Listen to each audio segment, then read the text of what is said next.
$1 billion का बड़ा contract इस कंपनी को मिलने जा रहा है। पिछले 2 दिनों से इस न्यूज़ को जिस तरह से यूफोरिया बना करके स्टॉक को पंप किया गया दोस्तों ऊपरी स्तरों पे, और एक आप कह सकते हैं कि तेज़ी का भी माहौल बनाया गया एक समय में, लेकिन आज अगर आप देखेंगे तो वो तमाम तेज़ी समाप्त होते होते आज एक सपोर्ट के आसपास स्टॉक खड़ा हुआ है। दोस्तों मैं इस स्टॉक की इसलिए बात करने की कोशिश कर रहा हूँ क्योंकि स्टॉक में मैंने, मुझे याद है, मेरे ख्याल से 1.5-2 महीने पहले एक वीडियो बनाया था, वो बहुत ही, और जो उसमें कहा था एग्जैक्टली उन्हीं सपोर्ट पे ये स्टॉक ट्रेड करता है। और यही कारण है कि अक्सर पे इस पे मैं वीडियो नहीं बनाता दोस्तों, बल्कि निवेशकों के लिए, खास करके जो पोजिशनल ट्रेडिंग लाना चाहते हैं उनके लिए तो ये स्टॉक मुझे लगता है एक बहुत बहुत शानदार स्टॉक है। डिस्क्लोजर के रूप में आपको बता दूं, मैंने कल ही इसमें इंटरनेट ट्रेड लिया था, और जब ये ऊपरी स्तरों में था वहां पे मैंने अपनी प्रॉफिट बुक की और चुपचाप से निकल गया। क्यों? क्योंकि लॉन्ग टर्म इन्वेस्टमेंट के लिए दोस्तों देखिए ये स्टॉक अच्छा है, पोजिशनल ट्रेडिंग भी अच्छी देता है। इसके साथ साथ आज ही सिटी ने एक इसके ऊपर रिपोर्ट निकाली जो कि मुझे लगा हाँ ये आपके साथ शेयर जरूर करनी चाहिए, और ये रिपोर्ट वाकई में उस बात की ओर इशारा कर रही है जो मैं पिछले काफी समय से कह रहा हूं। मैं ये नहीं कहता जो मैं कहता हूं अक्सर वही होता है, लेकिन हाँ कुछ चीजें इतनी ज्यादा विजिबल रहती है दोस्तों कि आप थोड़ी सी भी अगर रिपोर्ट्स और जो एनालिस्ट कह रहे हैं और जिस तरह से यूरोप यूएस में चीजें चल रही हैं वो एक सेंस जरूर आपको दे देती हैं। तो क्या वो सेंस है? क्यों ये स्टॉक मुझे पसंद है? ऐसे तमाम सवालों के जवाब इस एक वीडियो में देने की कोशिश करूंगा। वीडियो को अंत तक देखिएगा, बहुत इंफॉर्मेटिव, बहुत एजुकेटिव भी होगी। लेकिन आगे बढ़ने से पहले दोस्तों मैं ऐसे ही वीडियोस बनाता रहता हूँ, इसके लिए चैनल को सब्सक्राइब कर ले, वीडियो अच्छी लगती है लाइक कीजिएगा। देखिए सबसे पहले कौन सी वो खबर थी जो निवेशकों के बीच आप कह सकते हैं यूफोरिया कामली करी खरीदारी के पीछे, और वो था कि भाई साहब $1 बिलियन का इनको कुछ ही समय में कॉन्ट्रैक्ट मिलने वाला है मार्क्स एंड स्पेंसर का। तो इसके न्यूज़ आते ही स्टॉक में एक बड़ी तेजी देखने को मिली और स्टॉक एक अच्छी खासी रैली भगाया भी दोस्तों, और ऊपर भी गया ये।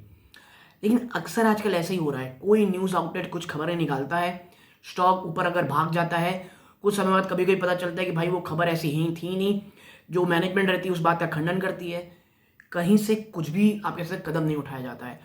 और मुझे ये बात कभी समझ में नहीं आती कि ये अभी नहीं हो रहा दोस्तों, पिछले 1-1.5 सालों में ये बहुत बार हो चुका है। चाहे कोई भी बिजनेस आउटलेट हो वो खबर निकालता है, उसके बाद मैनेजमेंट उसका खंडन कर देती है और उस बिजनेस आउटलेट के ऊपर कोई भी एक्शन नहीं लिया जाता।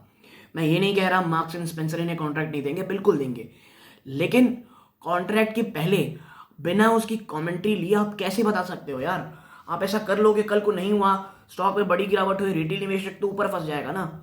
तो मतलब ऐसा क्यों किया जाता है ये मुझे समझ में नहीं आता। देखिए अगर रिपोर्ट सही होती है और अगर ऐसा होता है तो स्टॉक शायद भागे, लेकिन मुझे नहीं लगता अभी टीसीएस कोई बहुत बड़ी तेजी इसके कारण भी दिखाएगा। हाँ थोड़ा बहुत तेजी हो सकती है, but most of the part price already हो चुका है दोस्तों तेजी में।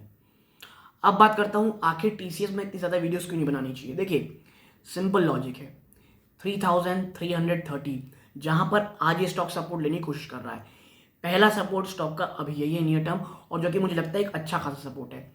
ऊपरी स्तरों में 3900 था, ठीक है, वो आप कह सकते थोड़ी लॉन्ग टर्म की चीजें। 3390 जहां से एक कल ही इसने एक रेजिस्टेंस फेस किया और वहां से गिरावट देखने को मिली। ये टूटेगा देन 3150, उसके बाद 2990, 2900 रुपये आप मान लीजिए।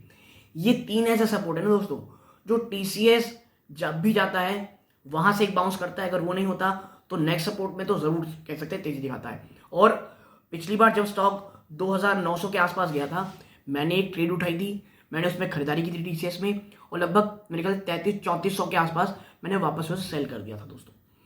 तो टीसीएस इसी तरह काम करता है। और टीसीएस के ऊपर जो सिटी की अभी रिपोर्ट आई है दोस्तों, जहां पर उसने सेल के टारगेट दिए हैं, सेल करके बात कही है, और टारगेट 2990 के दे रखे हैं दोस्तों।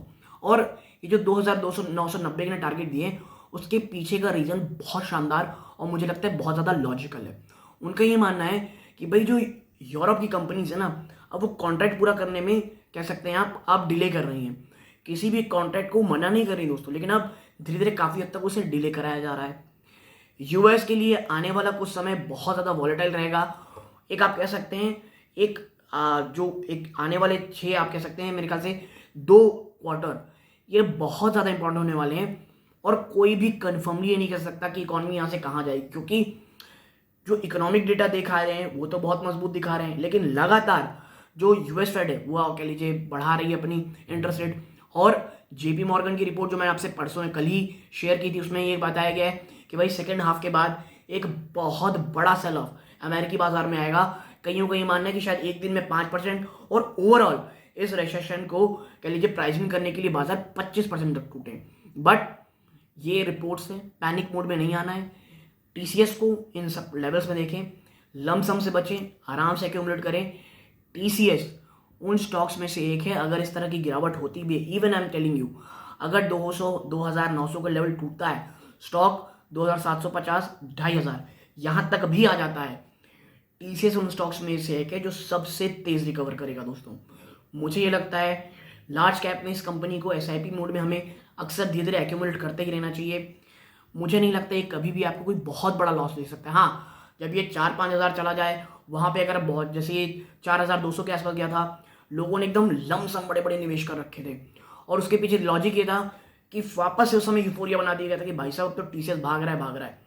लेकिन जब ये 52 वीक हाई कोई भी स्टॉक रहे ना, कि सिर्फ टीसीएस, उस समय अगर आप खरीदारी कर भी रहे हैं ना, तो बहुत सोच समझ के एक्यूमुलेशन मोड में रखें, वरना टीसीएस में कहीं कोई इशू नहीं है।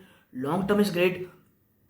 मार्क्स एंड स्पेंसर के जो $1 बिलियन की बातें चल रही हैं, अगर वो मिलता है तो ये it will be cherry on the cake, ठीक है। लेकिन लॉन्ग टर्म में इट्स अ ग्रेट कंपनी, और अगर 2900 के आसपास मिलता है तो दोस्तों लॉन्ग टर्म इन्वेस्टर्स के लिए तो ये बहुत बहुत शानदार लेवल रहेंगे।